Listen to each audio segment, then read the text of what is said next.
Eh bien bonjour les amis, voilà j'ai décidé de faire une petite vidéo là ce soir vite fait pour vous signaler qu'en ce moment je prends pas mal de poissons et je vais vous faire voir à quelle heure j'utilise. J'en utilise très peu, j'en ai utilisé deux et j'ai pris. Hein, j'ai pris de la perche et j'ai pris du chevenne. Alors bon, pour commencer, on va pas arrêter, on change pas une affaire qui gagne. Hein, et voilà. Alors toujours le petit Notobug de chez Sakura. Alors ça c'est une tuerie, hein, je peux vous le dire. Là je l'ai en version jaune, vert, orange, marron. Et j'ai même en version, comment on appelle ça, coccinelle, qui marche aussi sur les chevennes. Alors avec ça, j'espère que je ferai le même carton que l'année dernière. Je vous ferai une vidéo en kayak. D'accord. Ce que c'est en 2 heures et demie de prendre à peu près 10 kilos de poisson, rien qu'avec ce leurre-là. Et quand je dis rien qu'avec ce leurre-là, c'était une tuerie. Hein, j'avais fait du chevenne, du rotangle, des rotangles énormes, des carassins, ils montent dessus aussi, dans les nénuphars. Alors bon, c'est assez violent. Voilà quoi. J'en ferai une cet été quoi. J'ai prévu avec un copain qu'on descende un bout de fleuve. Donc celui-là, et là j'ai donc essayé mes petits leurres. Voilà, les petits leurres, ceux-là. Voilà. Et je les ai essayés avec une palette dessous. C'est-à-dire un leurre plombé à palette. D'accord. Donc là, en l'occurrence, le plomb Rheinz, palette Rheinz. Le grammage est marqué sur le plomb. Donc là, en l'occurrence, c'est 3,5 grammes. J'utilise soit 3,5 grammes, soit 5 grammes. Hein, suivant le courant qu'il y a. Et ce petit leurre, alors le petit leurre vert que je vous ai dit que j'ai pris chez AliExpress, eh bien je peux vous dire qu'en ce moment, il se la donne celui-là. Entre les belles perches, hein, les perches qui font 30, 35, 36 même, j'en ai fait, et les chevennes, ils adorent. Alors, la technique pour le chevenne, s'ils ne sont pas vus, parce qu'à ce moment, ils sont encore peut-être un peu tankés au fond, dans 5 mètres d'eau. Donc moi, je laisse descendre, j'envoie un petit peu derrière le courant, je laisse descendre au fond, tout en accompagnant la bannière, parce que vous allez voir que vous allez être surpris des fois. La petite cuillère dessous tourne, et ben les petites perches, tac, tac, tac, et si c'est une plus grosse, ben vous sentez la touche. Alors laissez pas défiler votre fil bêtement, le fil, il faut le tenir, vous allez le sentir, vous sentez la touche, il n'y a pas de problème. Il faut être très attentif. Et donc je laisse se poser au fond, et j'avais remarqué qu'il descendait tout seul, posé sur le fond, il n'y a pas encore trop d'herbier, hein, et que je prenais des patates. Hein, je fermais mon pick-up, je dis tiens, c'est accroché, c'est... Et j'ai il n'y a pas longtemps, hein, pour pas dire la semaine dernière, je suis allé sur un poste que j'ai essayé et j'ai laissé descendre au fond. D'accord. J'ai eu deux violentes attaques, un de 50, un de 51, c'était deux chevennes, avec ce leurre-là. Avec ce leurre-là. D'accord. Avec cette technique-là, vous arrivez au fond et vous accompagnez un petit peu. Vous allez sentir votre leurre qui descend tout doucement, un petit peu, tac, tac. Et là, il y a une espèce d'aspiration. Là, vous sentez c'est assez violent, hein. On croit qu'il n'y a que les carpes qui en gamme comme ça. Eh bien non, les chevennes et les perches aussi. Donc au début, je croyais que c'était des cendres qui avaient fait ça. Et le frein a un petit peu ciblé, pas beaucoup. Hein. Donc je me suis dit, oups, ça c'est pas mal. Hein, parce que mon frein est réglé. En principe, quand ça tape les 50, le frein commence à bouger. Donc voilà. Donc j'ai eu la surprise sur le même poste d'avoir deux gros chevennes. Hein, j'ai des prends en photo, je vais vous les faire voir.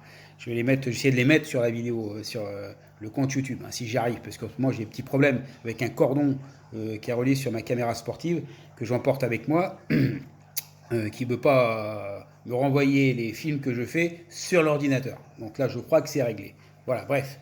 Donc voilà, c'est le leurre que j'utilise, quasiment principalement. Donc là, il fait un peu plus chaud, je vais peut-être mettre une couleur flashy, c'est-à-dire que j'ai certainement essayé celui-là que j'ai aussi eu chez Ali, hein, chez AliExpress. Je vous rappelle que bon, vous n'êtes pas obligé d'aller chez AliExpress, hein, mais tout le monde critique parce qu'il ne faut pas acheter, il faut rester français. Alors c'est vrai, les TVA vont se mettre parce qu'on va payer 20% de TVA en plus. On va payer, c'est déjà fait, hein, chez les taxes de douane, à peu près 23% de taxes de douane sur tous les matériels, ce qui se fait en ce moment à partir d'un certain prix. Hein, je crois que c'est 100 euros, à partir de 100 euros. Maintenant, ça va se faire sur tous les prix. Il n'y a pas de problème. Enfin, pour avoir 20 leurres comme ça, il est payé 1 euro. Moi, je veux bien payer 20 centimes de plus. Hein. Ça ne me déplaît pas, parce qu'en France, ils sont quand même à 9 euros. 9 euros le paquet de 15. Et en l'occurrence, le leurre que voilà, tout le monde connaît, le fameux One Up Shad 2 pouces en version rose, d'accord, qui est vendu partout en France, qui est un leurre superbe, il faut savoir que c'est une copie quand même. Hein, faut pas l'oublier, c'est une copie. Et elle se vend en France. Voilà. Et la vraie version, eh ben, vous la trouverez sur AliExpress. Voilà, je vais pas vous dire le nom. Et il faut que vous le sachiez. J'ai trouvé aussi d'autres copies. Hein, désolé pour mes potes de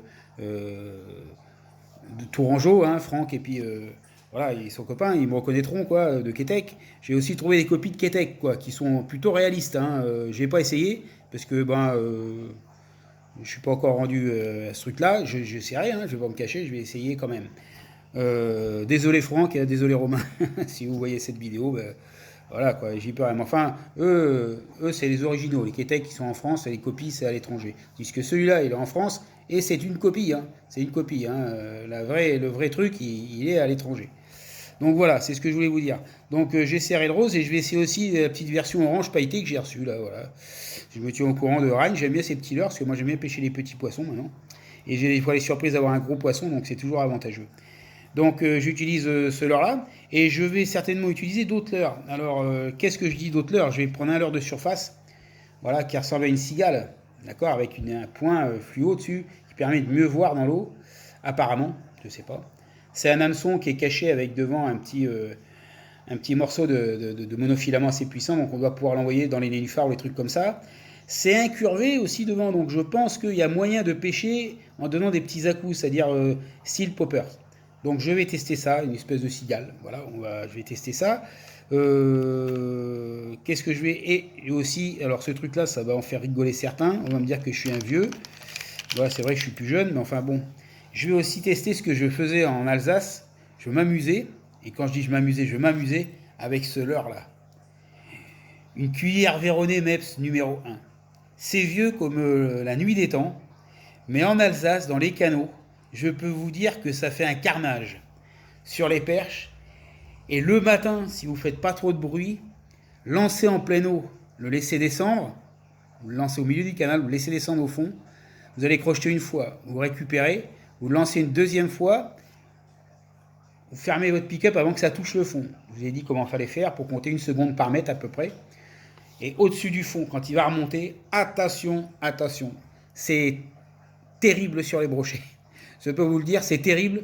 J'en ai, bon, je ne les ai pas gardés, ils étaient déchiquetés. Si le brochet ne loupe pas son attaque, vous avez peut-être une chance de ne pas être coupé, parce que ça fait quand même 10 cm de la pointe jusqu'à la queue. Il y a un double armement, un triple en queue et un petit double. C'est assez fragile de cette grandeur-là, ça existe en plusieurs grandeurs. Hein. Là, c'est le numéro 1. Vous avez d'autres grandeurs encore plus grands que ça, hein. Ça va, des trucs assez grands. Donc là, il n'y a pas besoin d'utiliser... vous mettez un bas de ligne fluoro, un 25 centièmes, ça suffit amplement, je pense. Hein. Pour la discrétion, ça suffit. C'est rare que vous soyez coupé, mais ça peut arriver. Et là, ça, dans les canaux en Alsace, c'est une tuerie. Une tuerie sur les perches, toutes tailles confondues. Hein. Mais ça prend que les perches, ça prend pas les chevennes. J'ai jamais pris de chevennes avec. Des perches en pagaille, mais des centaines et des centaines de perches. Et des brochets. Ça, c'était le secret. Quand on est vieux, c'est ça, hein, on reste sur les vieux trucs. Et puis c'est tout. Voilà ce que je vais essayer. Alors, j'espère, je pense que ça va marcher. Là, j'ai fait une petite session de pêche, je l'ai mis sur mon compte Facebook. J'ai été attaqué par des black bass, des petits black bass, hein, qui font 10-12 cm en grand, ouais, à peu près 10-12, ils sautent à peu près sur tout ce qui passe, surtout les tout petits leurres. Alors, je vous avais dit dans une vidéo qu'on pouvait couper les leurres.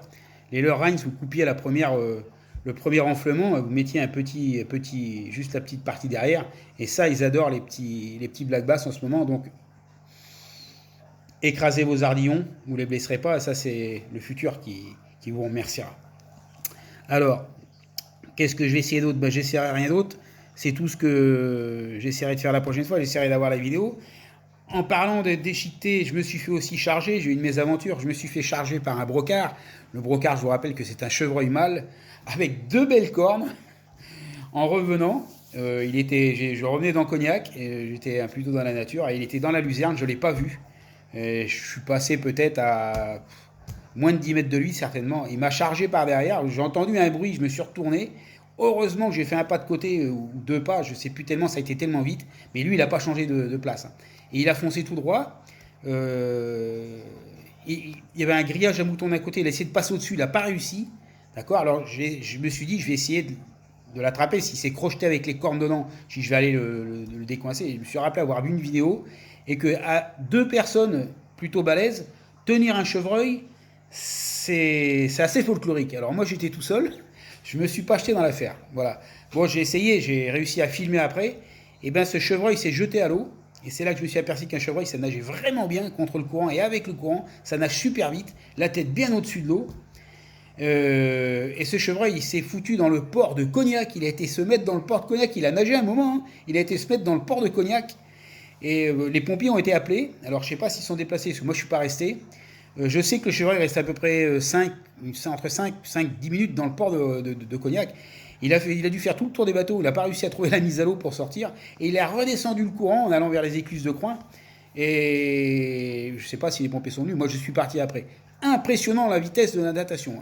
Ça c'est impressionnant. J'avais jamais vu un chevreuil nager comme ça. Il a sauté dans l'eau. J'ai pu brancher la caméra que quand il était dans l'eau. Parce que j'étais en haut, j'ai pu casser la gueule quand il m'a chargé dessus. Donc c'était un peu chaud, quoi. Une petite situation cocasse que j'ai bien aimé quand même. J'espère que je vais arriver à le mettre parce que j'ai filmé quand il était dans l'eau. Vous verrez, il y a même les commentaires. Je suis tout excité quoi d'avoir vécu ce petit truc là. C'est assez sympa. Donc voilà, j'ai rien d'autre à vous dire. Si j'ai changé mon battling, fluoro, je suis passé en 22 centièmes et demi suite à une attaque que j'ai eue sur la Charente.